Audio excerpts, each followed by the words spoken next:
ఇక varicose veins నుండి విముక్తి పొందండి. ఎవిస్ వాస్కులర్ సెంటర్ ఇప్పుడు మన KPHP లో గ్రాండ్ ఓపెనింగ్ ఏప్రిల్ 4వ తేదీన.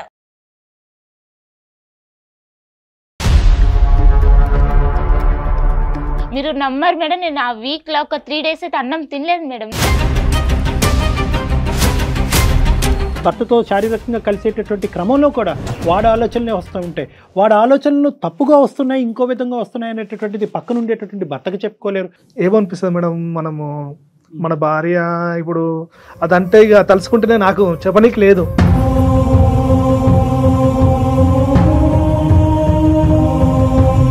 పక్కన మన వాళ్ళు వేరేటోళ్ళు ఎవరైనా తట్టుకోగలుగుతాం.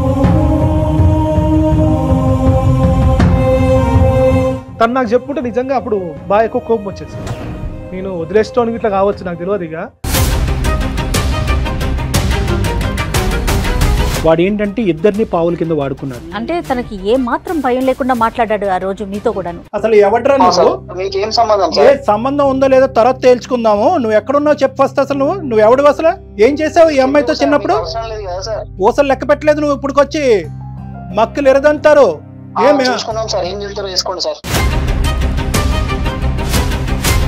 అంటే నేను వాస్తవానికి నిజంగా ఏమనుకున్నానంటే ఇది చాలా కష్టసాధ్యమైనటువంటిదేమో. ఎందుకంటే 2 సంవత్సరాల పాటు జరిగినటువంటి ప్రయాణం చాలా సాఫీగా జరిగినటువంటి ప్రయాణం ఈరోజు నా నోటి ద్వారా ఒక వినకూడదు ఏమన్నా అతనికి వినిపించడం వల్ల వాళ్ళిద్దరి మధ్యన వాడు నీ దగ్గరికి వెళ్ళాడా, నువ్వే ఆడి దగ్గరికి వెళ్ళాడు, ఇలా అడిగిన మగాళ్ళు కూడా మా దగ్గర చాలా మంది ఉన్నారు.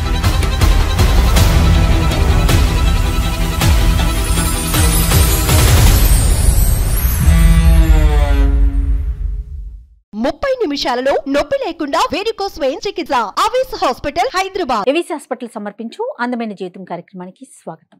నమస్తే కళ్యాణ్ గారు. కళ్యాణ్ గారు, ఇది ఒక స్పెషల్ ఎపిసోడ్ అండి. ఈరోజు మనము 114 ఎపిసోడ్లో స్రవంతి అనే ఒక అమ్మాయి ఇష్యూని తీసుకున్నాం. మీరు చాలా పర్సనల్గా తీసుకుని అగ్రెసివ్గా ఖచ్చితంగా ఒక న్యాయం జరిగే వరకు నేను ముందుండి పోరాడతాను, దీనికి ఏం చేయాలో అది చేస్తాను. మీకు స్టోరీ గుర్తొచ్చుంటుంది. అన్న నాకు మస్తు భయం వేస్తుంది అన్న, జర ఏమనుకోకుండా మా ఇంటి దగ్గర దింపేయండి, లేకుంటే ఎక్కడ ఎక్కించుకున్నారు అక్కడనే దింపేసేయండి అని బతికిలా అన్నారు మేడం. ఏ టైం అమ్మా? ఏ టైం అవుతుంది అప్పుడు? నైట్ 8, 9 అవుతుంది మేడం. అయిపోయిన తర్వాత సైలెంట్ గా నేను చెప్పినట్టు చేసినావా బతికి ఇంటికి వెళ్తావు, లేకుంటే మాత్రం నీ పని మామూలుగా ఉండదు చూడు అని తీసుకెళ్లి నన్ను లాక్కెళ్ళి ఇలా అంటే అలా నన్ను పాడు చేసేసారు మేడం. తర్వాత పిల్లకి పెళ్ళి అయిపోవటం, కొన్ని రోజుల తర్వాత పెళ్ళైన తర్వాత హస్బెండ్ కి ఫ్రెండ్ అయ్యి అతను ఆల్రెడీ అతను ఫ్రెండే ఈ అమ్మాయిని చూసి ఈ అమ్మాయిని టార్చర్ చేయటం చాలా ఎంత అంటే తనకి ఏ మాత్రం భయం లేకుండా మాట్లాడాడు ఆ రోజు మీతో కూడాను. అసలు ఎవడ్రా నువ్వు? ఏ సంబంధం ఉందో లేదో తర్వాత తేల్చుకుందాము. నువ్వు ఎక్కడున్నావు చెప్పు ఫస్ట్. అసలు నువ్వు ఎవడు? అసలు ఏం చేసావు ఈ అమ్మాయితో చిన్నప్పుడు? పర్సనల్ బొక్క ఏంద్రా మాట్లాడేది నువ్వు? ఊసలు లెక్క పెట్టలేదు నువ్వు. ఇప్పుడుకొచ్చి మక్కులు ఎరదంటారు. సో నీ సంగతి ఏంటో చూస్తామంటే ఏం చేసుకుంటారో చేసుకోండి అన్నాడు కదా. పర్సనల్ అన్నాడు. ఏం చేయాలో అది చేశారు మీరు. అయితే స్రవంతి చాలా సంతోషంగా, నాకు చాలా సంతోషం అనిపిస్తుంది అక్క. మీరు సుమన్ టీవీ అండ్ ముఖ్యంగా డాక్టర్ గారు మీరు చేసిన హెల్ప్ నా జీవితంలో నేను మర్చిపోలేను. నేను చాలా సంతోషంగా ఉన్నాను, నేను మా హస్బెండ్ అనేసి తను మాట్లాడింది నాతో. ఓకే అమ్మా, ఓకే ధైర్యంగా ఉండని చెప్పాను నేను. వాళ్ళ హస్బెండ్ కూడా మీ దగ్గరకు ఒక 2-3 సార్లు వచ్చినట్లున్నారు కదండి. 2-3 times వచ్చాడమ్మా. అంటే నేను వాస్తవానికి నిజంగా ఏమనుకున్నానంటే ఇది చాలా కష్టసాధ్యమైనటువంటిదేమో. ఎందుకంటే 2 సంవత్సరాల పాటు జరిగినటువంటి ప్రయాణం చాలా సాఫీగా జరిగినటువంటి ప్రయాణం ఈరోజు నా నోటి ద్వారా ఒక వినకూడదు ఏమన్నా అతనికి వినిపించడం వల్ల వాళ్ళిద్దరి మధ్యన కొత్తగా భేదాభిప్రాయాలు వస్తాయని చెప్పి నేను కింద నుంచి పై వరకు కొద్దిగా వణికా వాస్తవం చెప్పాలంటే. కానీ లవ్లీ బాయ్ ఆ అబ్బాయి కూడా. హ్యాట్స్ ఆఫ్ అండి అతనికి మాత్రం. ఎంత చక్కటి అమ్మాయి అంటే అంత చక్కటి అబ్బాయి అని మనం అనుకోవాలి. ఎందుకంటే ఆ అబ్బాయి కూడా సార్ నేను రావటానికైతే భయపడ్డా. ఇదేంటి సుమన్ టీవీ వాళ్ళు పిలిపించడం ఏంటి, నా భార్య గురించి మాట్లాడటం ఏంటి, డాక్టర్ గారు రమ్మంటం ఏంటి, ఏదోరా బాబు ఏది వినకూడదు ఏం వింటాను అనేటప్పుడు ఒక ఫీలింగ్ వచ్చి కూర్చున్న కాసేపటికి నేను చెప్పిన తర్వాత అతను ఆబ్వియస్లీ ఎవరైనా వినకూడదు అలాంటిది విన్నప్పుడు ఏంటి నేనున్నాను కదా, మీ వరకు వెళ్ళవలసినటువంటి అవసరం ఏంది, నేనున్నాను కదా అనేటటువంటి షాక్ వ్యక్తపరిచినా కూడా చాలా త్వరగా అతను అది డైజెస్ట్ చేసుకుని వాస్తవానికి ఏంటంటే ఫ్యూచర్ మీ ఇద్దరం ఎలా ప్లాన్ చేసుకుంటే కనుక హ్యాపీగా ఉంటుంది అన్నది ఒకటి అడిగాడు. రెండోది ఏంటంటే కనుక ఇటువంటి సంఘటనలు సమాజంలో జరగకుండా ఉండాలంటే కనుక రాముగా నా పాత్ర ఏంటి అనేటువంటి కూడా అడగటం అనేది ఈరోజు హర్షించేటటువంటి అంశం అమ్మ. అవునండి, అంతటితో ఆగలేదు కళ్యాణ్ గారు. జయ గారు ఒక్కసారి మమ్మల్ని పిలిపించండి, మేము ఒక్కసారి సమాజానికి మా వంతుగా మాకు జరిగిన ఇబ్బంది ఇంకా ఏ ఆడపిల్లకి జరగకూడదు. ఇప్పుడు ఆ అమ్మాయి ధైర్యం చేసి మన దాకా వచ్చి మాట్లాడి అనకూడదు, కానీ ఆ దరిద్రుడు ఇప్పుడు కటకటాల పాలయ్యాడు. అసలు విషయం చెప్పలేదు.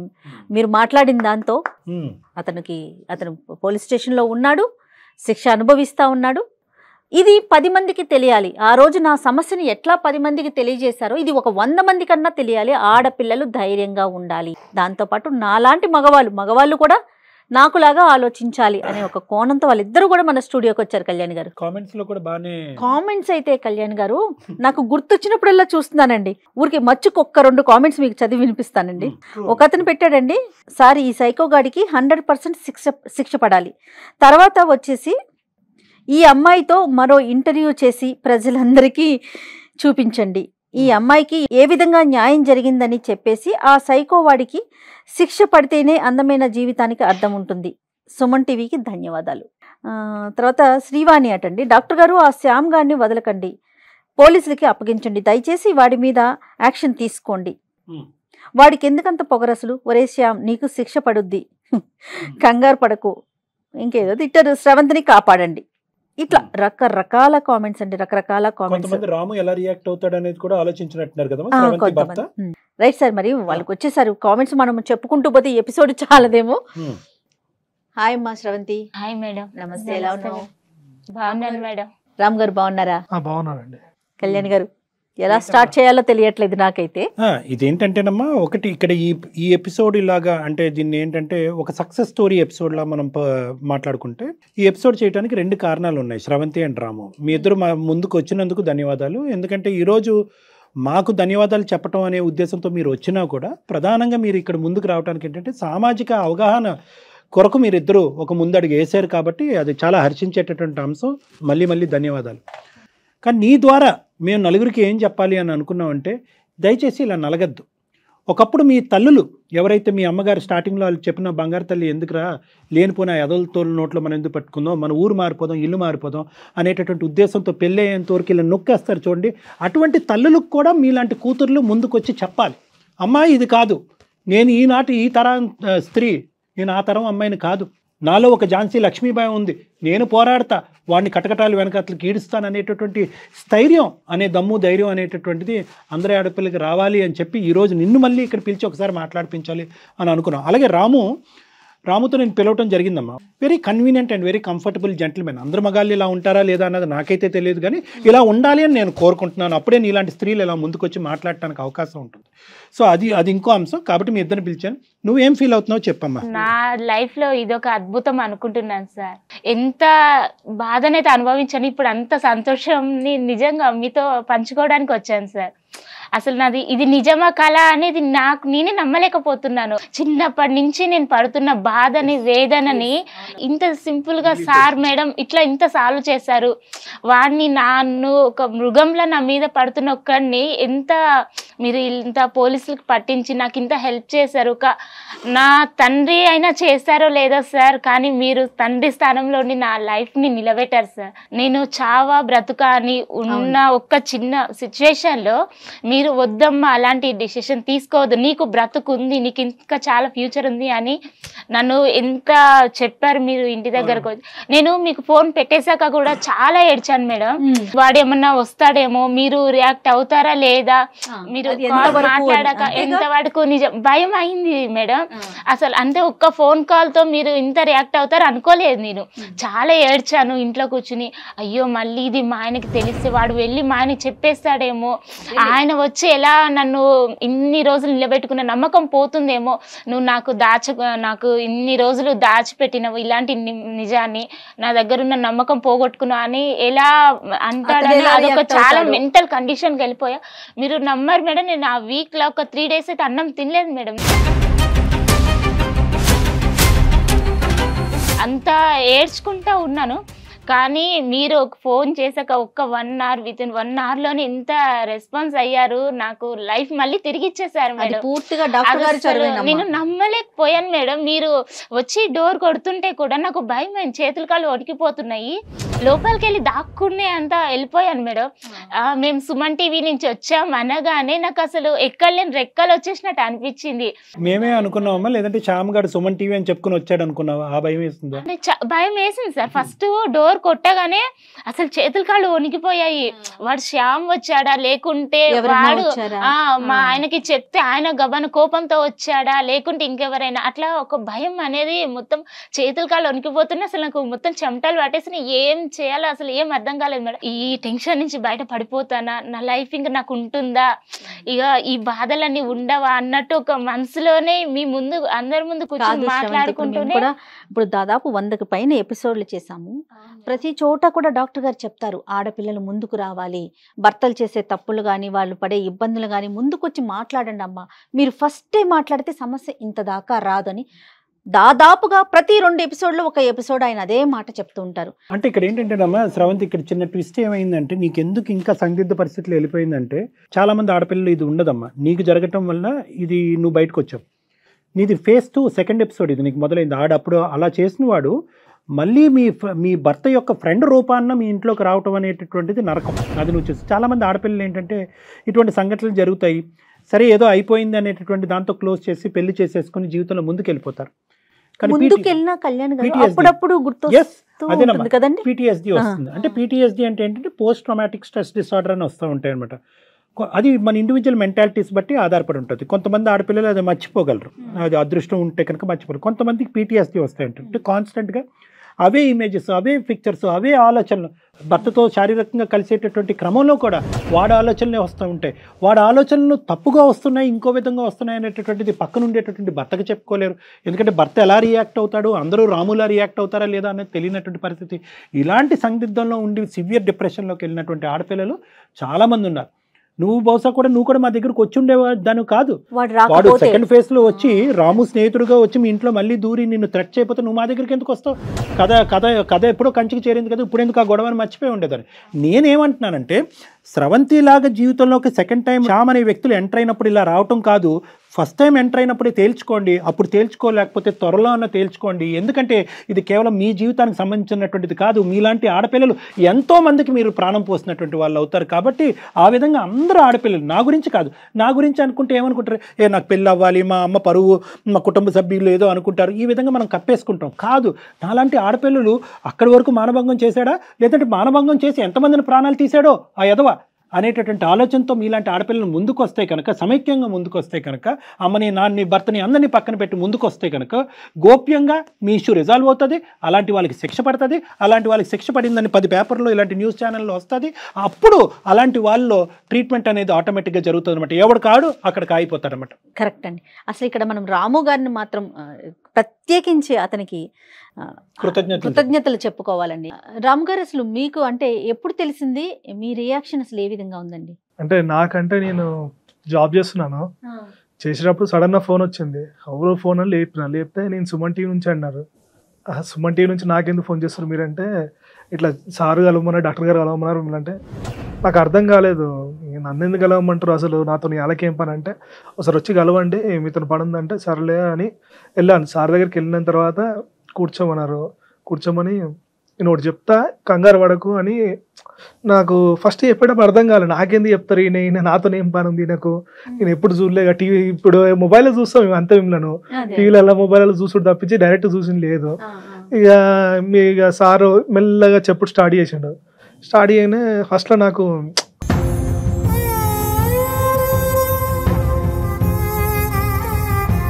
ఏమనిపిస్తుంది మేడం, మనము మన భార్య ఇప్పుడు అదంటే ఇక తలుచుకుంటేనే నాకు చెప్పనీకి లేదు.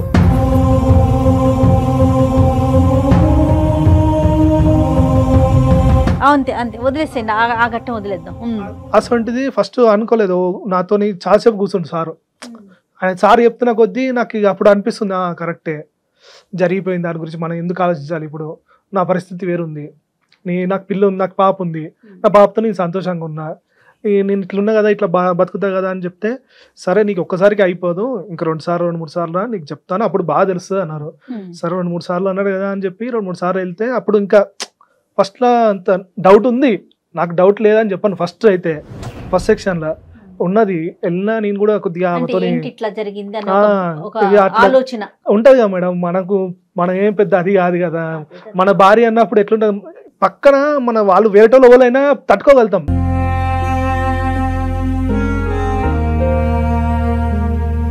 సొంత భార్య అనేసరికి తట్టుకోలేం. కరెక్ట్. దాని గురించి నేను ఆలోచించకుండా తనతో కూడా మాట్లాడలే. సార్తో 2-3 సార్లు కలిసినాక అప్పుడు అంత తీపోయింది, మొత్తం బ్రెయిన్ల నుంచి దమాక్లో ఉన్నదంతా. రాము, నాకు క్లియర్గా లేదు, అప్పుడు నువ్వు తను నీకు చెప్పలేదని ఎక్కువ బాధపడ్డావా, లేదంటే తనకి ఇలా జరిగింది అని బాధపడ్డావా? ఈ రెండిట్లో ఏదో ఎక్కువగా అనిపించిందండి, నాకు చెప్పలేదు అని కూడా. అవును సార్, ఎందుకంటే పెళ్ళైన కొన్ని రోజుల వరకు మేము కలవలేదు సార్, తను నాతో కూడా సరిగ్గా లేదు. నేను మా అత్తమ్మని అడిగిన, ఏంది అత్తమ్మ మరి పెళ్ళయింది, ఆ పాప ఏమో అతను వస్తలే అంటే, ఇక చిన్నపిల్లగా అయ్యా జర చూసుకో, నువ్వు అడ్జస్ట్ చేసుకో అన్నది. ఇక నేను కూడా తనకు నాకు ఏజ్ గ్యాప్ ఉంది, సర్లే అడ్జస్ట్ అవుతామని చెప్పి ఉన్నాను. తర్వాత మేము మంచిగా క్లోజ్ అయినాం. ఇక కాలం గడుస్తున్న కొద్దీ తను నాకు బాగా కనెక్ట్ అయిపోయినాం, ఇద్దరం కనెక్ట్ అయిపోయినాం. మాకు పాప హ్యాపీగా ఉంది. నాకు సంతోషం ఎక్కువ అయిపోయింది. అంటే తను ప్రతి విషయం నాతో చెప్పేది. ఇక ఈ విషయం నాకెందుకు చెప్పలే అంటే, ఇక ఫస్ట్ బాధ అనిపించింది, చాలా బాధ అనిపించింది, కోపం కూడా వచ్చింది. చెప్పాలి కదా, అంటే మీరు ఎవరో సార్, మీరు ఎవరికో చెప్పింది నాకెందుకు చెప్పలే అనిపించింది. మీరు మాట్లాడుతూ అప్పుడు అర్థమైంది, కరెక్టేలే. తను నాకు చెప్పుంటే నిజంగా అప్పుడు బాగా ఎక్కువ కోపం వచ్చేసి నేను వదిలేసుకోవడానికి ఇట్లా కావచ్చు, నాకు తెలియదు. ఇక ఎందుకంటే తను చెప్పడం వల్ల మనకు ఒకటేసారి ఏమైపోతుందంటే ఇక వేరే ఆలోచనలు వస్తాయి కదా సార్, సడన్ ఉన్నది. ఇక మీరు చెప్తున్న కొద్దీ, మీరు చెప్పే విధానము, మీరు నాకు విడవలసిన విధానం అన్ని చూస్తుండే నాకు అప్పుడు కన్విన్స్ అయిపోయినా నేను. అంటే రాము, ఏమైందంటే తను చెప్పకపోవటానికి కారణం అది ఇంతకుముందు మనం సెషన్స్లో కూడా డిస్కస్ చేసుకున్నాం. తనకి చెప్పకపోవటానికి ప్రధానమైనటువంటి 2 కారణాలు అండి. ఒకటి ఏంటంటే కనుక తల్లి, ప్రధానమైనటువంటి వ్యక్తి ఎవరైతే చిన్నప్పుడు తను చెప్పాలి అనుకున్న ఒక కాన్ఫిడెన్స్తో ముందుకెళ్ళేటటువంటి ఒక వ్యక్తి ఒక ఆడపిల్లకి తన జీవితంలో ఉందంటే తల్లి. ఆ తల్లికి చెప్పినప్పుడు తల్లి ఏం చేసింది, వద్దులే అమ్మ, తీయమ్మ, పక్కన పెట్టమ్మా, మనం చెప్పుకున్న కారణాలకు పక్కన పెట్టింది. ఈరోజు 2 సంవత్సరాల పాటు ప్రయాణం చేసినటువంటి భర్త ఏ స్థాయిలో అర్థం చేసుకుంటాడు? ప్రధానంగా ఒక ఆడపిల్లకు ఉండేటటువంటి భయం అదే, అమ్మో అర్థం చేసుకుంటాడేమో, వాడు నీ దగ్గరికి వెళ్ళాడా, నువ్వే ఆడి దగ్గరికి వెళ్ళాడు. ఇలా అడిగిన మగాళ్ళు కూడా మా దగ్గర చాలామంది ఉన్నారు. అందరూ అన్నట్లే, మేము చేసినటువంటి ఇన్ని శతకోటి ఇందులో చాలామంది మగాళ్ళు అంటే, ఏమే నాకెందుకు చెప్పలే అంటే ఇప్పటికీ కూడా నడుస్తుందా కదా, ఇలా మాట్లాడినటువంటి వాళ్ళు. ఇప్పుడు అలా జరుగుతుంటే కనుక ఈ అమ్మాయి ఇంకా బ్రతుకున్న వేస్ట్ అనే పరిస్థితి పుణ్యమే గారం జల్లినట్టు అనిపిస్తుంది. ఇది ప్రధానమైనటువంటి అర్థం. రెండోది ఏంటంటే అభద్రత. ఇంత చక్కగా సాఫీగా నడిచేటటువంటి ఈ జీవితాన్ని ఈరోజు అనవసరంగా ఈ పొల్ల పెట్టుకున్న జీవితంతో చెడగొట్టుకుంటామో, వాడితోనే లెక్క తేల్చుకుందాం అని చెప్పి వాడితో సంభాషణ మొదలుపెట్టింది. ఇది ఆల్రెడీ మనం మాట్లాడుకున్నాం, ఊరికే మన ప్రేక్షకుల గురించి మన సంభాషణలో ఏమేమి మాట్లాడుకున్నాం అని చెప్తాను. వాడితో మాట్లాడింది. వాడు ఏంటంటే ఈ అమ్మాయి అడుక్కోవటం మొదలుపెట్టింది. అరే నేను లోపలేస్తాను రా, మక్కలు ఎరగదంతాను, కాళ్ళు చేతులు ఎరగొడతాను, నా భర్తకు చెప్పి నీ మెడకు వస్తా అని అన్నంటే అతను బెదిరించడం కూడా అదే కదా కళ్యాణ్ గారు. డాక్టర్ గారు, ఇప్పుడు అతను ఏం చెప్తున్నాడు, మాట్లాడితే నువ్వు ఏం చేస్తావు, మళ్ళీ నా దగ్గరకు వస్తావా, నీ భర్తకు చెప్పమంటావా? తన మాటలు కూడా పదే ఇవే ఉన్నాయి రాము. దాంతో ఆ అమ్మాయి పాపం భయపడిపోయింది. మీకు చెప్తే ఏమవుతుందో, చెప్పకపోతే ఏమవుతుందో ఆ సందిగ్ధంలోకి వెళ్ళిపోయింది కదా కళ్యాణ్ గారు. వాస్తవానికి ఏంటంటే ఆ అమ్మాయి అసలైన నరకం ఎప్పుడు చూసిందో తెలుసా రాము? మేము ఫోన్ కాల్ పెట్టేసి కట్ చేసినప్పుడు ఆ అమ్మాయికి ఒక 2 to 3 hours మధ్యలో గ్యాప్ వచ్చింది, 1.5 hour గ్యాప్ ఎంతో అనుకుంటా. ఆ టైంలో ఎవడొచ్చి ముందు తలుపు కొడతాడు? పోలీసులు కొడతారా, శ్యామ్ గారు కొడతాడా, మీరు కొడతారా, సుమన్ టీవీ వాళ్ళు కొడతారా? ఈ సందిగ్ధ పరిస్థితి ఒక నరకయాతను అనుభవించి ఉంటుంది ఆ అమ్మాయి ఇటువంటి పరిస్థితులు. కాబట్టి నేను మొన్న చెప్పిన మాట మళ్ళీ నేను ఈరోజు తిరిగి చెప్తున్నాను మీకు. మీ వరకు చెప్పకపోవటానికి కూడా ఈ ప్రేమని, ఈ పెళ్ళిని కాపాడాలనేటటువంటి ఉద్దేశమే కానీ మీ దగ్గర సీక్రెట్ పెట్టాలని కాదు. ఇక్కడ కూర్చున్న స్థానంలో ఏమన్నా ఆడపిల్లలు కదలండి, ముందుకెళ్ళండి, చెప్పండి అని అంటాం. కానీ ఆడపిల్లల యొక్క సైకాలజీ ఎలా ఉంటుందంటే పరిణామాల గురించి ఎక్కువ ఆలోచిస్తారు, అభద్రత ఎక్కువ ఉంటుంది, ప్రతిదీ కాపాడాలని అనుకుంటారు. బంధాన్ని కాపాడాలి, తల్లిని కాపాడాలి, కుటుంబాన్ని కాపాడాలి, పరువును కాపాడాలి. ఇవన్నీ కాపాడాలనేటటువంటి ప్రయత్నంలో ఏంటంటే వాళ్ళు దహించిపోవటానికైనా రెడీగా ఉంటారు. కానీ గొంతిప్పికి మాట్లాడరు. అలా గొంతిప్పి మాట్లాడకపోవటం లాంటిది శ్యామ్ లాంటి వాడికి బలమైనటువంటి ఇదై ఉంటుంది. తర్వాత ఎవరో 3-4 వచ్చారని చెప్పారు. అవునండి. తను మనం కేసు ఫైల్ చేసిన తర్వాత ఒక 3-4 ఆడపిల్లలు వచ్చారండి పేరెంట్స్. మన ఎపిసోడ్ చూసాక మనం ఇట్లా చేస్తున్నామని తెలిసాక నాకు ఫోన్ చేశారు. జయ గారు మా ఇంట్లో కూడా ఇలాంటి ఒక ఇష్యూ ఉంది, మా పాపకు కూడా ఇట్లా జరిగింది, మా వాళ్ళకి కూడా ఇట్లా జరిగింది, మీరు ఇప్పుడు నెక్స్ట్ ఏం చేస్తున్నారు అని. ఇదండి పరిస్థితి, మేము స్టేషన్ దాకా వెళ్ళాం, కేసు ఫైల్ చేసామన్నవి ఇమీడియట్గా వచ్చి వాళ్ళు కూడా చెప్పారండి. దాంతో చాలా బలంగా ఉండటం, కేసు పెట్టడం అంతా జరిగిపోయింది. Very good, very good. అసలు ముందు అంటే ఈ ఎపిసోడ్ చూసే వాళ్ళకు కూడా ఇప్పుడు చూడండి, తను వచ్చింది చెప్పింది, తన పేరు కానీ తన పేరును మార్చాం, తనెవరో ఎవరికి తెలియదు. ముఖ్యంగా భయపడేది ఇదే కదా కళ్యాణ్ గారు, ఎప్పుడు అంటే మనల్ని రివీల్ చేస్తారేమో, సమాజానికి మనం తెలిసిపోతామేమో. మిగతా సమాజంలో కానీ బంధువుల్లో ముఖ్యంగా ఆలోచించేది ఇదేనండి, చుట్టాల్లో, బంధువుల్లో, సమాజంలో నేనేమైపోతానని. సో తను ఎక్కడా రివీల్ కాలేదు, సమాజానికి జరగాల్సిన మేలు ఆటోమేటిక్గా జరిగిపోయింది. ముందుకు రావటం అనేది చాలా ఇంపార్టెంట్. నా సెషన్స్ అయిన తర్వాత మళ్ళీ మీరు ఇద్దరు ఏమన్నా మాట్లాడుకున్నారా రాము ఇంటికి వెళ్ళిన తర్వాత? అంటే ఏమని అడిగా ఫస్ట్ క్వశ్చన్, తను ఏమని అడిగా? నేను అంటే ఆ విషయం తీయొద్దని మీరు చెప్పారు, అసలు విషయాలు మళ్ళీ మాట్లాడుకోకండి, చెడు విషయాలు అవి ఎందుకు అంటే ఇక నేను అప్పటి నుంచి ఇక మానేసాను. అవి మానేయకుండా ఇక మేము మళ్ళీ సినిమా పోడు. కానీ స్రవంతికి తెలుసు కదా మీరు నా దగ్గరికి వచ్చాను, స్రవంతి ఏం అడగలేదా? అంటే ఒక్కసారి సార్ ఫస్ట్ వచ్చారు, వచ్చి నువ్వు నా దగ్గర ఏమైనా దాచిపెట్టావా అని అడిగారు. అడిగితే నాకు ఏం చెప్పాలి అర్థం కాక నేను ఏడ్చుకుంటూ వెళ్ళిపోయాక మళ్ళా తర్వాత వచ్చాక నువ్వు ఏమన్నా దాచిపెట్టినా ఏదన్నా నీ లైఫ్లో జరిగిన దాన్ని వదిలేసే, నేనున్నా నీకు, వదిలేసి అసలు నీ లైఫ్ లో వెనకాల ఏమున్నదో అదంతా మర్చిపో, ముందు నేనున్నాను నీకు చాలు, ఇంకా ఏమనేది వద్దు.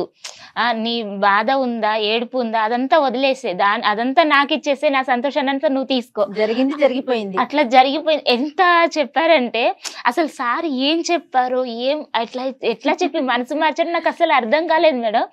నేను ఎంత టెన్షన్ పడ్డానంటే ఆయన దగ్గర ఎక్కడ నమ్మకం కోల్పోతానో, నన్ను ఎక్కడ అనుమానిస్తాడో అనుకున్నాను. కానీ అసలు సార్ ఏం చెప్పారో, ఏం మ్యాజిక్ చేశారో నాకు అర్థం కాలేదు మేడం. అసలు నా దగ్గర ఆ టాపిక్ ఇంతవరకు మళ్ళీ రానివ్వలేదు. అంటే అది నాదేం కాదమ్మా స్రవంతి. బేసికలీ ఏంటంటే ఏ మంచితనాన్ని అయితే కనుక శ్యామ్ గారు క్యాష్ చేసుకున్నాడో, మళ్ళీ చెప్తున్నాను, వాడు ఏంటంటే ఇద్దరిని పావుల కింద వాడుకున్నాడు. గొంతిప్పి మాట్లాడలేనటువంటి భార్య, చిన్నప్పటి నుంచి ఉన్నటువంటి స్నేహితుడు స్రవంతి, చిన్నప్పటి నుంచి గొంతిప్పి మాట్లాడలేకపోతుంది. చిన్నప్పటి నుంచి రాము అనేటటువంటి ఒక మంచి బాలుడు, మంచి స్నేహితుడు. సో దీన్ని వాడు క్యాష్ చేసుకున్నాడు. అదే మంచితనం ఈరోజు నాకు ఉపయోగపడింది. అంటే రాముకు 2 ముక్కల మాటలు 2 సెషన్స్లు, నాకు ఇదే 10-15 సెషన్లు పట్టుండేవో ఆ మనిషిలో ఆ ఆలోచన తీసేయటానికి. ఎందుకంటే చాలామంది మగవాళ్ళలో వచ్చేటటువంటిది ఏంటంటే ఒక పక్క నుంచి నా భార్యకి ఇంత అన్యాయం జరిగిందా అనేటటువంటి బాధతో పాటు నా భార్యని నేను కాదా మొదటి వ్యక్తి అనేటటువంటి ఫీలింగ్ కూడా ఒక మేల్ ఈగో అనేటటువంటి ఒక ఓది. కానీ రాము అలా చూడలే. This is past. ఇష్టం లేనటువంటి శరీరాలు కలవటంలో తప్పలేదు, తనకి ఇష్టం లేదు, వాడు బలవంతం చేశాడు అనేటటువంటి కాన్సెప్ట్ ఏదైతే ఆ అబ్బాయిలో ఆల్రెడీ ఉందో, ద సో కాల్డ్ మంచితనం అనేది, అది నాకు ఈజీ అయింది. అంతేగాని ఇక్కడ నా గొప్పతనం ఏం లేదమ్మా. నేను ఆ 2 మాటలు చెప్పాను. ఆ మాట అనొద్దు కళ్యాణ్ గారు, ఎందుకంటే నేను చాలా ఎపిసోడ్స్లో చెప్తూ ఉంటాను శ్రవంతి, మీరు అందమైన జీవితం కనుక చూస్తే, లేకపోతే చూసే ఆడియన్స్కి కూడా తెలుస్తుంది. మీరు ముందు ఒక సెషన్కి వెళ్ళండి, అసలు డాక్టర్ గారితో మీరు ముందు మాట్లాడండి అనే మాట నేను దాదాపుగా ప్రతి ఎపిసోడ్లో చెప్తూనే ఉంటా. ఎందుకంటే ఆయన ఇక్కడ మాట్లాడేది వేరు, కెమెరాస్ ముందు మాట్లాడేది వేరు. కొంత కటువుగా మాట్లాడొచ్చు, కొంత తిట్టొచ్చు, కొంత బుజ్జగించవచ్చు. కానీ వన్స్ సెషన్కి వెళ్ళినాక మనం ఒక ఆలోచనతో వెళ్తాము, ఆయన దగ్గరికి వెళ్ళి కూర్చొని మాట్లాడాక ఒక అరగంటో గంటో పూర్తిగా మన ఆలోచనలో మార్పు వచ్చేస్తుంది. అదే కళ్యాణ్ గారు నిజం చెప్పాలంటే. అందుకు నేను ఖచ్చితంగా రాము గారిని మీరు మాట్లాడండి అని ప్రతిసారి చెప్తూ ఉంటా. మాట ఎంత పదునైందో తెలుసా? నిజం మేడం, చాలా బలమైంది కూడా. నేను చేసింది ఒక ఫోన్ కాల్ మేడం, నాకు సార్ నా లైఫ్ ని నాకు గిఫ్ట్ ఇచ్చారు. నిజంగా మేడం, సూపర్. అసలు నేను ఇలాంటి ఒక రోజు అసలు ఎప్పుడు ఇమాజిన్ చేసుకోలేదు మేడం. నాకు ఇంత సంతోషంగా కూర్చునే రోజంటూ నాకు ఉంటుందా అని నేను ఎప్పుడు అనుకోలేదు మేడం. సరే నా భర్తతో ఇలా బాగుంది అని పాస్ట్ వదిలేద్దాం అనుకున్నా, కానీ వాడు వచ్చి మళ్ళీ నా లైఫ్లోకి నాకు ఇంకా అంతకంతా నరకం చూపించాడంటే నేను నిజంగా మేడం ఎన్నో రోజులు ఆ నరకంతోనే భరించాను మేడం. కానీ సార్కి చేసిన ఒక్క ఫోన్ కాల్ నా లైఫ్ ని ఇంత మార్చేసిందని నేను అనుకోలేదు. కానీ సార్ నాకు మేము 10th బ్యాచ్ అంతా కలిసినప్పుడు అందరు పొజిషన్ ఎట్లున్నాయని చూస్తే వాడి పొజిషన్ అప్పటి నుంచి అట్నే ఉన్నాడు. 10th తర్వాత ఫెయిల్ అయ్యిండు, అదే ఆట పట్టుకుని నడుపుతుండు, అట్టే జీవనం జాయిస్తుండు వాడు. అరేరా ఇప్పుడు మేమందరం చూడు నీకు బట్టలు కూడా మంచిగా ఉన్నాయి అన్నది అని బాగాలేదని చెప్పి నేను నన్ను తీసుకుపోతా, నాకు తెలిసిన ఒక కంపెనీ ఉంది, కంపెనీలో పెట్టిస్తా అని చెప్పి నా ఇంటికి తీసుకొచ్చిన. నా ఇంటికి తీసుకొచ్చిన తర్వాత చెల్లెమ్మన్నాడు. నాకు అర్థం కాలేదు సార్. ఇంకోటి కూడా, వాడు వచ్చిన తర్వాత నాకు లెటర్స్ వచ్చినాయి. నాకు ఇంకా అప్పటికి ఇంకా అర్థం కాలేదు. కరెక్ట్ అండి. వాడు అంత ముందుకు నాకు ఈ జరిగిన ఇంత పెళ్ళి నాకు పిల్లలు పుట్టిన ఇప్పుడు ఏం రాలేదు. వాడు వచ్చిన తర్వాత లెటర్స్ వచ్చినాయి కూడా. అప్పటికి కూడా నాకేం అర్థం కాలేదు. నేను కూడా మళ్ళీ వెళ్ళి ఆడికే చెప్పిన నేను, అరే ఎందుకంటే వాడి దగ్గర తీసుకున్నాం. మళ్ళీ నేను వాడి దగ్గర అడిగితే వాడు చెప్పింది, వాడేమో మళ్ళీ నెగిటివ్ ఒక నెక్కిచ్చింది నాకు. అప్పటికి కూడా అర్థం కాలేదు వీడు చెప్తుంది కరెక్టే అని నేను అనుకున్నా. ఇక మీరు చెప్పినాక నాకు అసలు మనుషులను నమ్మాలనా వద్దా, అమ్మ ఏం రాబోయి ఆనికి మంచి ఏనికి పోతే వాడు నల్లేను మళ్ళీ నాకే ఎసరు పెట్టిండు. అప్పుడంటే తెలియకుండా జరిగింది అనుకోవచ్చు. ఇప్పుడు నా పిల్లమని తెలిసినాక కూడా మళ్ళీ దాన్ని కూడా పడుతుందంటే ఇక నాకు ఎంత కోపం వస్తుందంటే, ఇప్పుడు వాని పేరు అందుకే చెప్తలేను, వాని పేరు కూడా చెప్పాలంటే కూడా నాకు కోపం ఉంది. ఇప్పుడు నా ఇంటికి చాలా మంది నా ఫ్రెండ్స్ వచ్చారు పెళ్ళైనాక, వాళ్ళ ఫ్యామిలీస్ వచ్చినాయి, అన్ని వచ్చిపోయారు. తను అప్పట్లో మంచిగా ఉండేది. ఈడొచ్చిపోయిన తర్వాతనే మీరు అప్పుడు చెప్పిన తర్వాత అన్ని నేను తెచ్చుకుంటున్నా. అప్పటి నుంచి తను డల్ అయిపోవడం స్టార్ట్ అయింది. అరే ఎందుకు అవుతుంది ఇట్లా, ఏమైంది మళ్ళీ పిల్లకు గిట్ల ఎందుకు అవుతుంది నాకు అర్థం అవుతలేదు అని నాలో నేనే అనుకున్నా. ఇక 2 సార్లు అడిగినా ఉండవటలేక. లెటర్లు వచ్చినాయి కదా, లెటర్లు వచ్చినప్పుడు ఏమైనా దాస్తున్నాను నా దగ్గర, ఇంకేమైనా ఉందా విషయం చెప్పు జరా అని అన్నా. ఇక అప్పటికి ఆమె ఏం చెప్పలేదు. ఇక మీరు చెప్పినాక అప్పుడు నాకు అన్ని క్లారిటీ వచ్చింది. మొత్తం ఏం జరిగింది, ఎట్లా జరిగింది, ఇవన్నీ క్లారిటీ వచ్చినాయి. అందుకే సార్ ఇక ఈ మధ్యన మంచి చేయనికి పోతే చెడెదిరినట్టు, ఇక ఓన్కో సాయం చేయనికి పోతే వాడే నా ఇంట్లో ఎసరు పెట్టుడు. ఇక నాకు ఇది నచ్చక అసలు ఇప్పుడు కొందరితో మాట్లాడాలంటే కూడా మాట్లాడబుద్ధి అవుతలేదు. అట్లా ఏం కాదండి, అందరూ ఇప్పుడు మీలాంటి మంచోళ్ళు లేరు అంతే. అందరూ ఒకలాగా ఉండరు, అందరూ అంటే అంతే కదా కళ్యాణ్ గారు. మంచి ఉంటుంది, చెడు ఉంటుంది, మనం అర్థం చేసుకొని ముందుకు వెళ్తూ ఉండటమే. మా మెసేజ్ కంటే శ్రవంతి, నువ్వు సమాజానికి, మన సుమన్ టీవీ ప్రేక్షకులు కావనియండి అందరికీ కూడా ఏ మెసేజ్ ఇవ్వాలి అని అనుకుంటున్నావు అమ్మా? ఒక ఆడపిల్ల ఇలా నలిగిపోయే పరిస్థితి దాకా వస్తే అంత కష్టం పడే కన్నా వెళ్ళి పోలీస్ స్టేషన్ లో కంప్లైంట్ ఇవ్వడమో, లేదంటే ఇప్పుడు ఉన్నారు కదా అట్లా అందరికి చెప్పడం ఏదో ఒకటి, కానీ బయటికి రావాలి మేడం, బయటికి రావాలి, నలిగిపోకూడదు. అది నరకం మేడం, నేను చూసాను, అది నరకం. కానీ బయటికి వచ్చి చెప్తే మేడం ఏదో ఒకటి తేలిపోతుంది, బ్రతుకా కాదని. కానీ అటు ఇటు కాకుండా ఆ నరకంలో ఉండడం మాత్రం అసలు భరించలేంది మేడం. అందుకని నేను చెప్తాను రాము ప్లీజ్. ప్రతి ఆడపిల్ల బయటకు వచ్చి చెప్పాలంటే ఫస్ట్ ఇంట్లో మొగుడైనా తండ్రి అయినా అన్న అయినా అలా ఆడపిల్లలకు ధైర్యం ఇవ్వాలి. మీరు ఏంటంటే మీకు ఏం జరిగినా ఫస్ట్ మాకు చెప్పుకోరు అన్నట్టు ధైర్యం ఇవ్వాలి. కండిషన్లు పెట్టదు. కండిషన్లు దేనికి పెట్టాలి? కొన్నిటికి పెట్టాలి, అన్నిటికి కండిషన్లు పెట్టాల్సిన అవసరం లేదు. ఇప్పుడున్న సమాజంలో అన్నిటికీ కండిషన్ పెట్టుకుని బతకాల్సిన అవసరం లేదు. ఇప్పుడు నా భార్య ఉంది, నేను అంత స్వేచ్ఛ ఇస్తేనే కదా తను నాతో చెప్పగలుగుతుంది. అంతే అబ్సల్యూట్లీ. అప్పుడు చిన్నప్పుడు వాళ్ళ నాన్న ఇచ్చింటే అప్పుడు అక్కడే అప్పుడు వాళ్ళ నాన్న ఇచ్చిన వాళ్ళ తమ్మునితోనైనా ఎవరితోనైనా చెప్పగలుగుతుండే. మొగోడు సపోర్ట్ ఇస్తేనే ఆడది ఏడుకైనా బయటకు వస్తుంది. మొగోడు సపోర్ట్ లేకపోతే ఆడవాళ్ళు ఏడి పోలేరు, ఏం చెప్పుకోలేరు. ఇట్నే గిసొంటోళ్ళు భయపెట్టే వాళ్ళ దగ్గరికి పోతూనే ఉంటారు. అవుతుందో ఏదో అన్నీ అవుతాయి, ఎన్నో పనులు అవుతాయి. వేరేటోని భయపడొద్దంటే ముందు మనం ధైర్యం ఇవ్వాలి. మన ఇంట్లో మొగోడు అన్నోడు ఎవ్వడైనా సరే, తండ్రి అయినా కొడుకు అయినా నాన్న అయినా తమ్ముడు అయినా సరే, వాళ్ళ ఇంట్లో ఆడలకు ధైర్యం ఇస్తే రైట్ స్వేచ్ఛ ఎక్కడైనా బతకాలి. మీరు ఏదైనా చెప్పండి, ఏదైనా చేయండి, పర్లేదు, ధైర్యంగా చెప్పి చేస్తే ఇంకా బెటర్. ఇంకా తనకు అండ ఉన్నా అంటే ఇప్పుడు వచ్చి అన్నా కూడా నా మొగుడు నా వెనకాల ధైర్యం ఉంటుంది నాకు చెప్తా, లేదా ఆయన కొట్టే అంత శక్తి కూడా వస్తుంది. Very good message Ramu. Thank you very much. Excellent very much. Thank you very much Sravanthi. చాలా సంతోషం అనిపిస్తుందమ్మా. జరిగింది ఇంకా అయిపోయింది. ఇప్పుడు కూడా మీరు సమాజానికి తెలియాలి, మిమ్మల్ని చూసి ధైర్యం రావాలనే ఉద్దేశంతోనే మీ ఇద్దరిని పిలవటం జరిగింది. చక్కగా జరిగింది ఏదో జరిగింది వదిలేసి సంతోషంగా ఉంటున్నారు. ఇంకా హ్యాపీగా ఉండండి. చాలా thank you madam. Thank you so much. నమస్తే అమ్మా. నమస్తే అండి రాము గారు. 30 నిమిషాలలో నొప్పి లేకుండా వేడికోస్ వెయిన్ చికిత్స అవేస్ హాస్పిటల్ హైదరాబాద్.